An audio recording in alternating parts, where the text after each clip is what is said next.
C'est le but!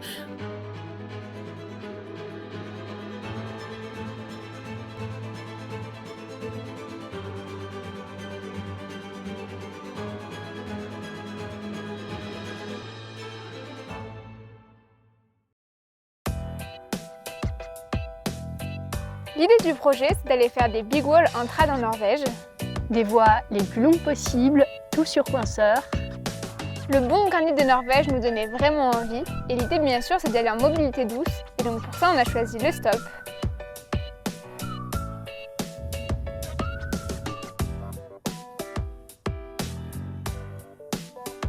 Voyager en stop, c'est beaucoup plus lent, mais ça fait intégralement partie du voyage. Ça laisse beaucoup plus de place à la débrouille et aux rencontres. Au départ de Grenoble, la première voiture qui est passée s'est arrêtée immédiatement, et à la fin de la journée, on était déjà en Allemagne.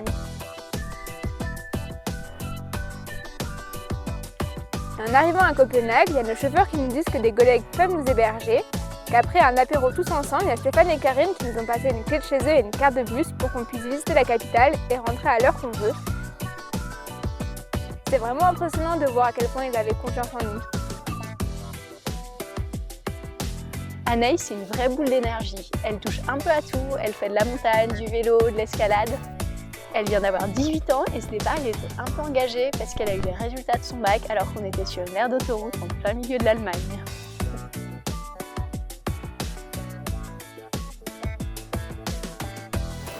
Un très bon jour avec une super météo. Solène, c'est l'initiatrice du projet. Elle est déjà partie 2 fois en stop toute seule en Norvège et cette année, elle avait envie d'y retourner avec quelqu'un. Et c'est aussi une super grimpeuse, surtout en fissure, et elle a un super pouvoir, c'est de repérer les buissons de fruits rouges dans la forêt. Nous voici au pays des sapins, à 5 minutes en voiture de destination, à 1 heure à pied. Donc on espère qu'on va pas finir à faire de la rando. Après 4 jours de stop, on arrive enfin à Bohuslän. Bohuslän, c'est un peu le petit paradis suédois de la fissure. C'est des falaises d'un beau granit rouge réparties un peu partout dans la région. L'éthique de grimpe en Scandinavie, elle est très différente de celle qu'on connaît en France. C'est plein de spots qui se prêtent super bien à la pose de coinceurs notamment. Il n'y a pas de relais quoi, donc c'est soit on descend à pied, soit on fait un rappel sur un arbre. On croyait que c'était un rocher. Il y a une tête et 2 oreilles. Petit aperçu de la météo de notre première journée de beau temps pour grimper normalement. On en est donc à prendre le petit déjeuner avec le beurre de cacahuètes et les céréales. Notre premier bout de rocher. Ça a l'air bien dur. Première vent 4. Pour nous, c'est parfait de commencer à Bohuslän parce que ça nous permet d'augmenter progressivement la difficulté. Première voie, côté en 5. Et j'ai mis ma vie à grimper cette voie. Et du coup, on est dans une sorte de petit refuge qui a été créé par le club d'escalade du coin. Là, on a passé 3 jours avec, il y avait un groupe de Français, Suédois.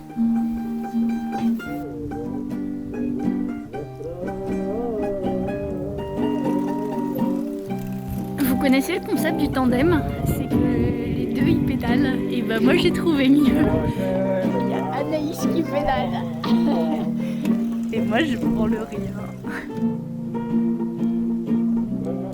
On se demande souvent dans un film comment on fait pour assurer et filmer en même temps. La technique qui a été développée, c'est un super tenue-corde et une main. Les murs assez compacts qui sont traversés par des grandes fissures. Donc ça peut être très fin où tu mets juste les doigts. Des fois c'est vachement plus large. Là tu coinces quand tu peux parce que tes mains elles sont trop petites. Allez Solène! Petit à petit, on voit qu'on progresse, mais il y a encore beaucoup de choses à améliorer, surtout pour s'attaquer aux grandes voies après.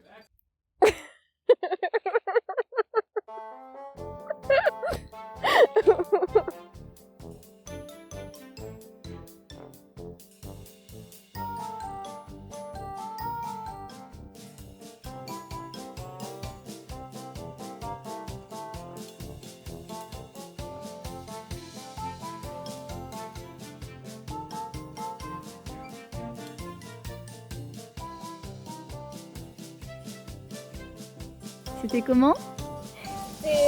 It's very interesting, but the jump were not easy.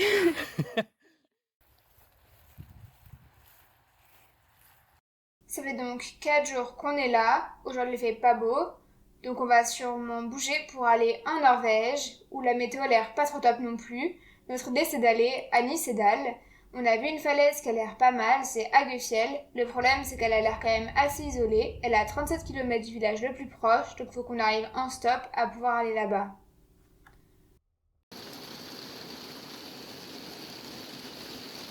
C'est la fête, ça va trop mouiller.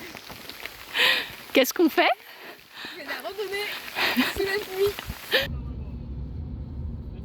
Là nous sommes en Norvège, enfin. Ce matin, on a trouvé facilement des gens alors qu'il pleuvait. Et ensuite, on n'a pas trouvé de voiture, donc on a pris un ferry.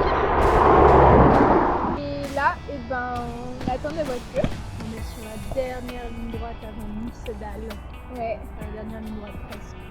c'est pas très droit comme une ligne. Mais il n'y a pas beaucoup de monde sur cette route et il est un peu tard.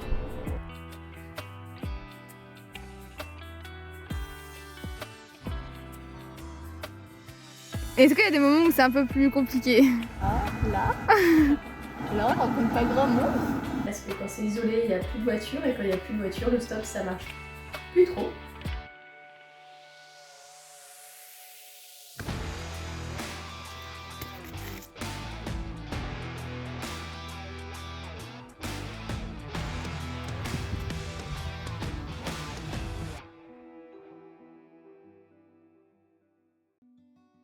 Premier jour à Hagefjell. C'est une super belle face.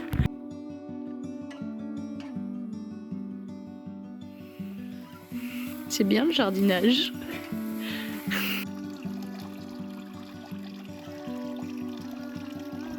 T'arrives à voir si la paroi elle est mouillée? Ouais, bah je vois les petites vagues. C'est un peu humide, mais un peu trempé, on s'est bouffé par les moustiques. On offre un délicieux repas aux moustiques. Ouais, et on trouve facilement le départ de voie. C'est cool. Aujourd'hui, c'est plutôt journée de repos, on a eu un peu de pluie. Et puis là, en fin de soleil et le ciel bleu sont arrivés. On va avoir 3 jours et demi pour pouvoir grimper. Et c'est trop chouette.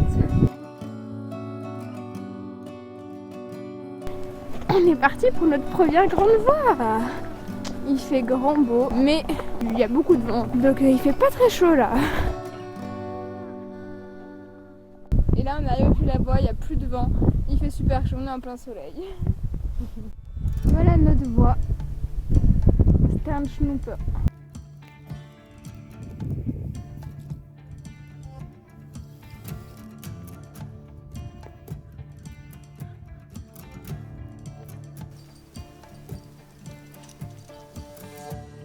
Une dure journée en falaise.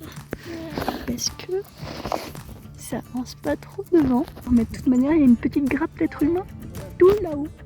Tout là-bas, là-bas, là-bas.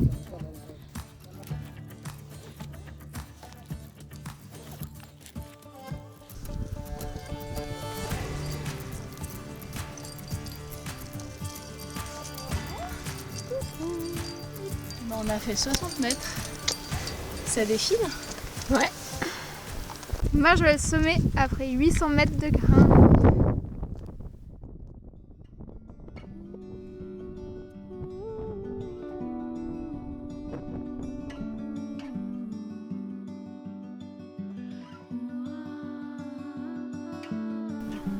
Repérage de la ligne. C'est ça qu'on va grimper. On va aller Grodjed. Alors là, on met les chaussons pour pouvoir marcher sur cette jolie dalle. Et ensuite, on voit super bien notre voie. petite pause avant d'attaquer la partie la plus dure de la voie. C'est bien plus raide. On dirait pas comme ça, mais la fissure au-dessus est super large. Peut-être que je vais tenter de le faire. Sinon, quand même un relais bien confortable. Du coup, Dulfer ou Off-Whits? Entre les deux. Allez Anaïs, Aqualand c'est super fun.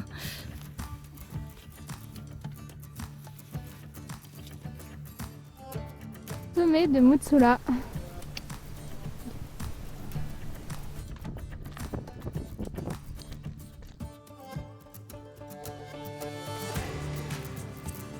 Un peu expo les marches d'approche. Notre voie elle commence quelque part là-haut. Et après on va dans le dièdre. Petit crack en 6 mois. Je suis en train de me chier dessus. La prise de main c'est là, la suivante elle est là-bas. Mais il y a une bonne protection, j'ai un 0,0 et un 0,4 qui est pas ouf. Et là-bas il y a Anaïs. Moi, toujours le petit crack de dalle, j'ai réussi à monter mon pied sur ce petit graton là. Donc j'ai essayé de mettre le pied là et j'ai essayé. Kaboum!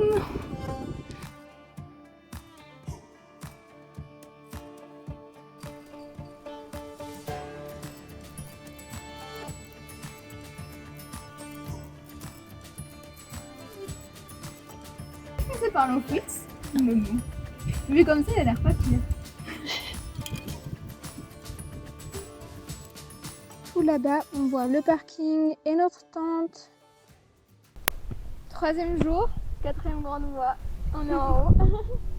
Un peu plus demandante que celle d'avant. Ouais.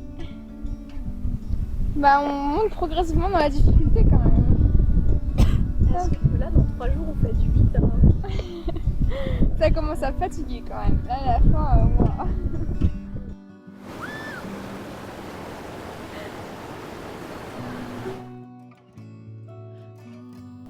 Une dernière repas ici. Notre petite tente. Notre petite nage qui sèche.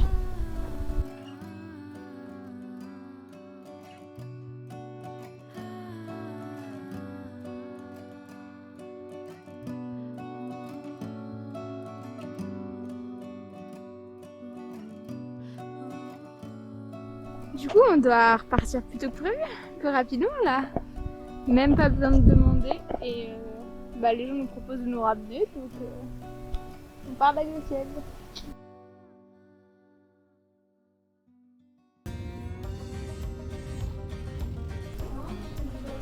Petit moment de papotage, j'ai rechargé batterie. Et direction Uskadalen.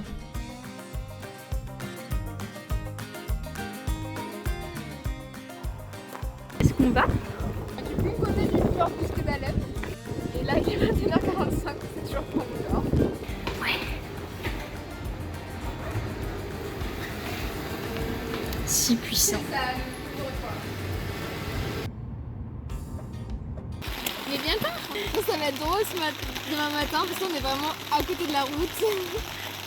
Parce qu'on s'apprêtait à dormir à 18h et puis un gars qui nous a proposé d'aller plus loin, du coup on a dit ok.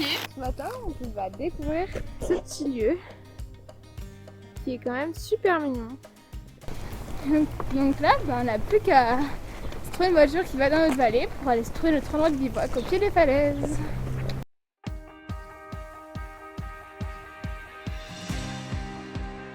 Nous on observe la voie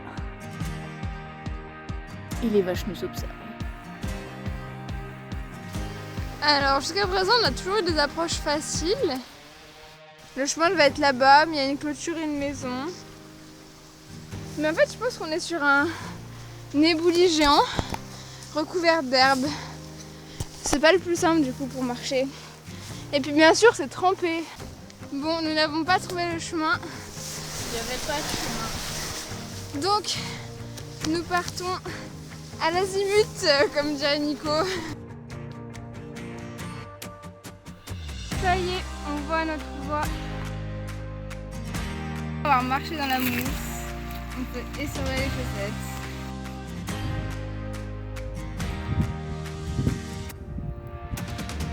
Un relais bien humide.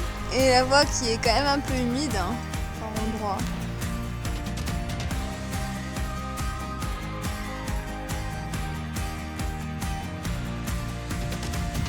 Premier rayon du soleil de la journée. Le sommet.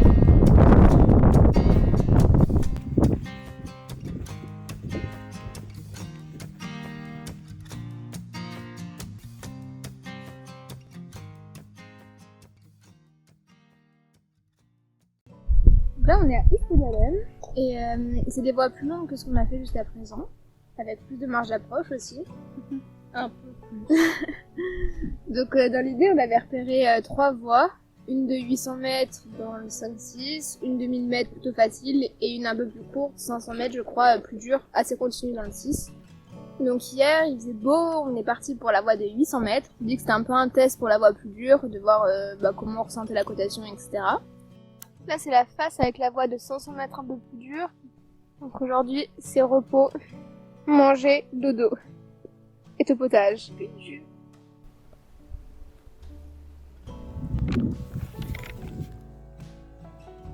Le topo du Skedalen, il était en norvégien, donc ça permettait à Solène de travailler un peu cette langue, mais c'était aussi vite compliqué. En direction d'une fissure à doigt. Donc on commence en fissure à main, on finit en fissure à doigt. On marche dans des marais trempés vers notre falaise. Mais on a remonté les pantalons. Il n'y a que les chaussures qui seront trempées. Eh ben, on n'est toujours pas au départ de la voie. On a encore une fois explosé l'horaire. On a été pas mal dans le brouillard et là, ça y est, le soleil se lève. C'est trop beau. Où est-ce qu'on est? Juste au départ de la voie.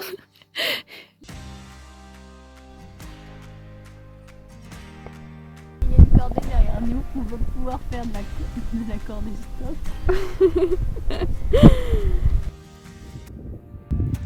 Voilà, il y a une fissure qui est censée aller dans le toit, c'est notre première longueur de 6. Et là, la fissure, il n'y a plus.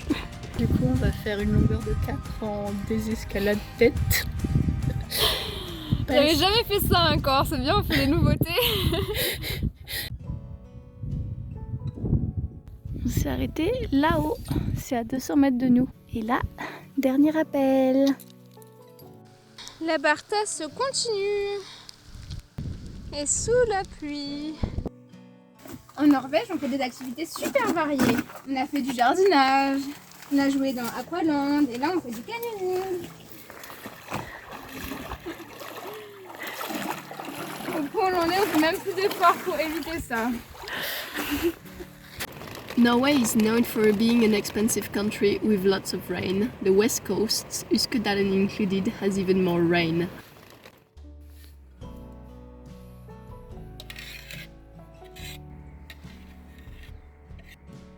À chaque fois, ils mettent des temps d'approche qu'on a littéralement explosé. La première approche, on a mis plus de 2 heures pour une approche de 50 minutes. La deuxième, on a mis 3h30 pour une approche qui est indiquée de 60 minutes.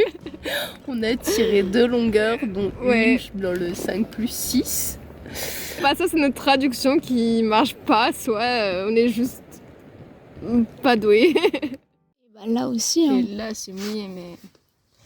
Là, c'est la sortie, ça c'est 6 mois, et après, c'est du scrambling. La question c'est, est-ce qu'on a envie d'aller artifier un coup parce que c'est mouillé? Dans cette voie, on s'est déjà pris un but. Ça fait 3 jours qu'on se pose la même question et là il est 8h, faut qu'on décide parce qu'il faut qu'on parte maintenant. Je te dis, on le joue au dé. L'appel de la jolie grimpe a pris le dessus. Et du coup, on est reparti pour se faire nos 2 heures d'approche, traverser un marais, avoir les pieds trempés.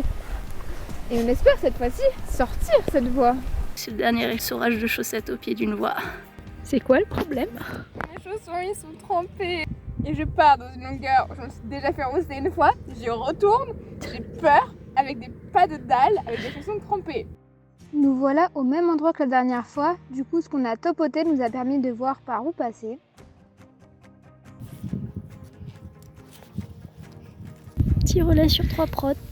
Et la longueur qu'ils disaient un peu herbeuse, bah ils ont pas menti. C'est trop classe. Dernière longueur dure. Il y a une fissure à suivre, mais je crois une vidéo. On est venu à bout de cette grande voie. Si on veut sortir là-haut, il nous reste encore un bout de chemin. On arrive au sommet. Il doit être 22h, 22h30. Il est midi 19. Tu sens comment, Solène? Après notre journée de 20h d'hier. Top.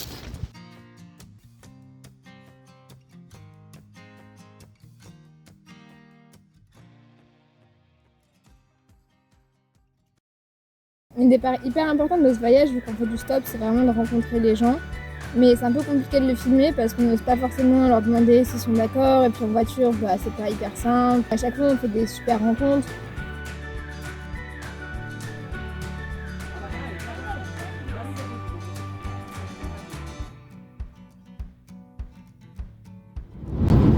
Let's go to le Danemark. To the ferry.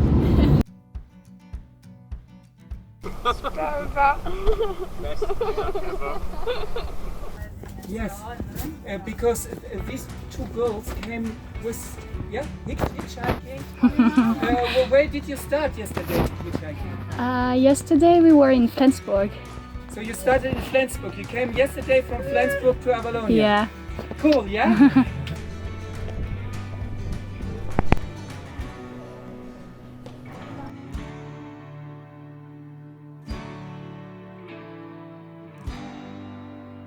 Du coup, il n'y a pas qu'en Alpi qu'on explose les oreilles.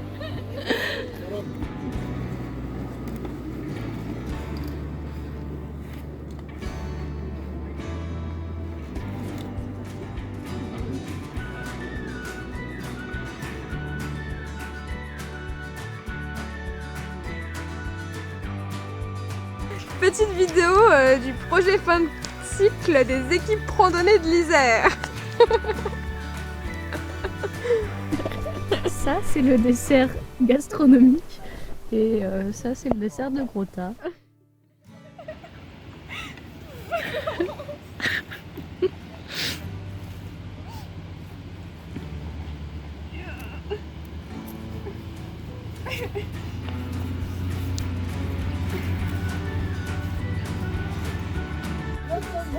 Célène continue dans la peinture.